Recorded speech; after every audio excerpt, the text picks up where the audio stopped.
प्रभु यीशु मसीह में मेरे प्रिय भाई और बहनों, प्रभु यीशु मसीह के अति पवित्र और जीवन देने वाले नाम में मैं आप सभी का आज 24 मार्च की इस दिव्य कृपा की प्रार्थना में दिल से स्वागत करता हूँ।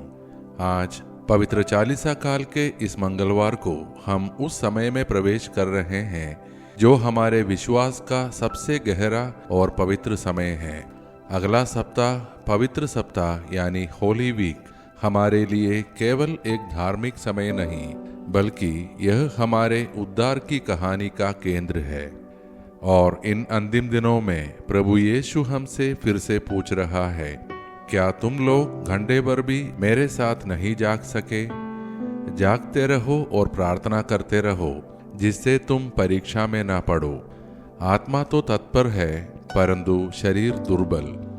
प्रिय भाई और बहनों, यह प्रश्न अब और भी गंभीर हो जाता है, क्योंकि हम उस सप्ताह के करीब हैं जब यीशु हमारे लिए अपना जीवन देने वाले हैं।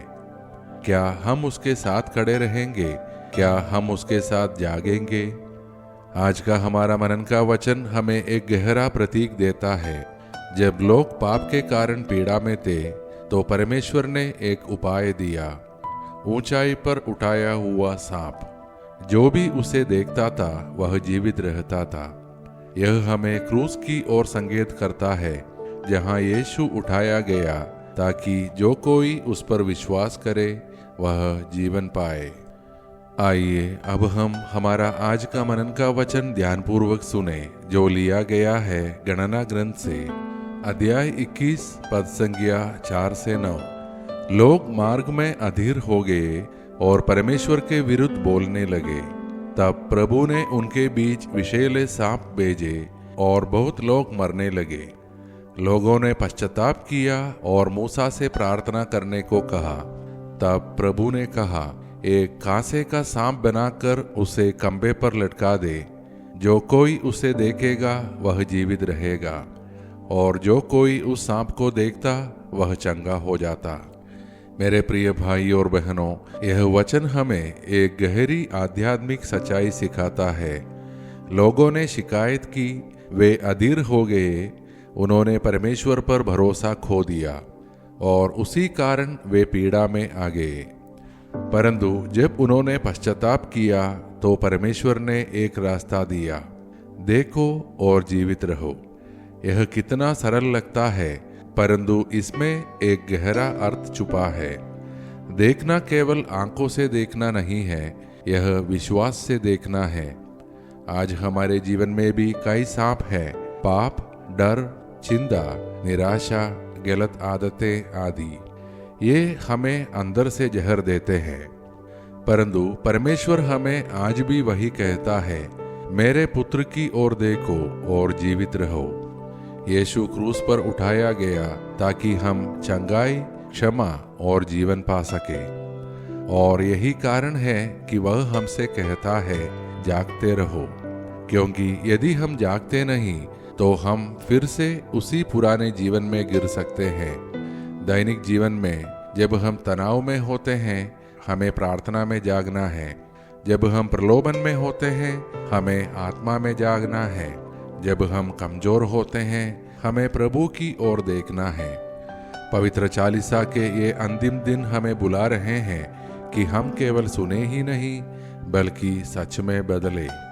प्रिय भाई और बहनों, आज के इस वचन और प्रभु की इस पुकार के सामने हम खड़े हैं। क्या हम अपने जीवन में उस ऊंचाई में उठाए गए प्रभु की ओर देख रहे हैं, या हम अभी भी अपनी समस्याओं में उलझे हुए हैं?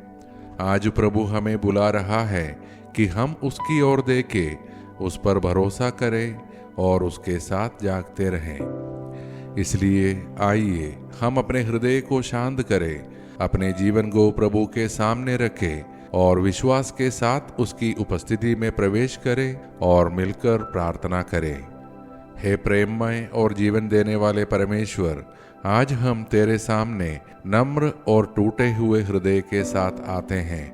हम स्वीकार करते हैं कि कई बार हम शिकायत करते हैं, हम अधीर हो जाते हैं, हम तुझ पर भरोसा खो देते हैं। हे प्रभु, हमें क्षमा कर, हमें एक नया हृदय दे, हमें यह अनुग्रह दे कि हम तेरे पुत्र यीशु की ओर देखें और उसमें जीवन पाए। हे प्रभु, हमें जागते रहने की कृपा दे, हमें प्रार्थना में स्थिर रख। जब हम कमजोर हो हमें संभाल, जब हम गिरे हमें उठा। हे प्रभु, आज हम विशेष रूप से उन परिवारों के लिए प्रार्थना करते हैं जो विभिन्न कठिनाइयों से गुजर रहे हैं, जहाँ अंदरूनी संघर्ष है, जहाँ झगड़े और तनाव है, जहाँ आर्थिक समस्याएं हैं, जहाँ भय और अनिश्चितता है। हे प्रभु, उन घरों में अपनी शांति भर दे, हर टूटे हुए संबंध को जोड़ दे, हर दिल को प्रेम और क्षमा से भर दे। हे प्रभु, हम बीमार और पीड़ित लोगों के लिए गहराई से प्रार्थना करते हैं। जो शारीरिक दर्द में हैं, उनके शरीर को चंगा कर। जो मानसिक तनाव और चिंता में हैं, उनके मन को शांति दे। जो लंबे समय से बीमारियों से जूझ रहे हैं, उन्हें धैर्य और आशा दे। जो अस्पतालों में हैं, उन्हें अपनी उपस्थिति का अनुभव करा। जो निराश हो गए हैं, उनके जीवन में नया प्रकाश ला। हे प्रभु, उनके शरीर को शक्ति दे और उनके हृदय को अपने प्रेम से भर दे। हे प्रभु, हम अपने बच्चों के लिए प्रार्थना करते हैं, विशेषकर उन बच्चों के लिए जो इन दिनों परीक्षाएं लिख रहे हैं। उन्हें बुद्धि, एकाग्रता और आत्मविश्वास प्रदान कर। हम उन बच्चों के लिए भी प्रार्थना करते हैं जो अपने घरों से दूर है। उन्हें अपनी सुरक्षा में रख और अपने स्वर्गदूतों के द्वारा उनकी रक्षा कर। हे प्रभु, हम बेरोजगार लोगों के लिए प्रार्थना करते हैं, उनके लिए नए द्वार खोल और उनके जीवन में स्थिरता ला। हम उन लोगों के लिए प्रार्थना करते हैं जो आज जन्मदिन या विवाह वर्षगांठ मना रहे हैं, उनके जीवन को अपनी कृपा और आनंद से भर दे।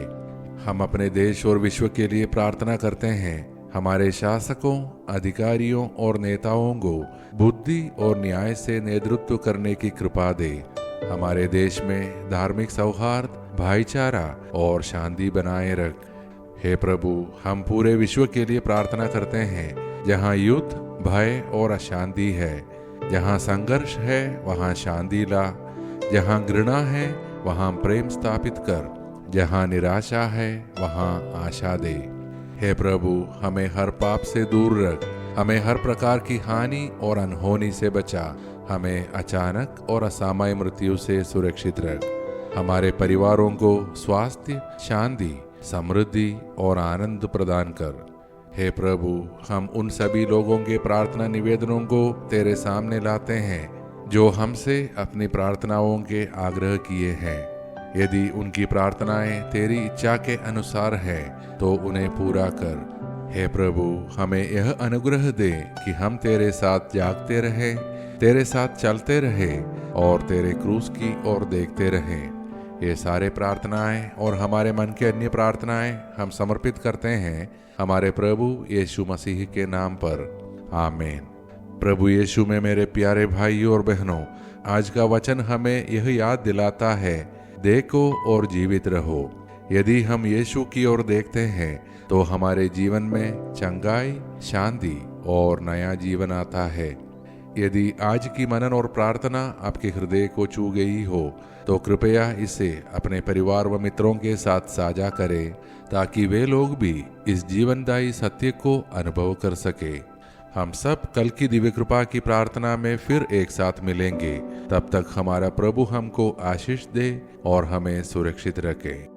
मेरे मसीहा मेरे खुदा, तुम ना होना मुझसे जुदा, माफ करना तू मेरे गुनाह, अब ना होगी मुझसे कदा। मेरे मसीहा मेरे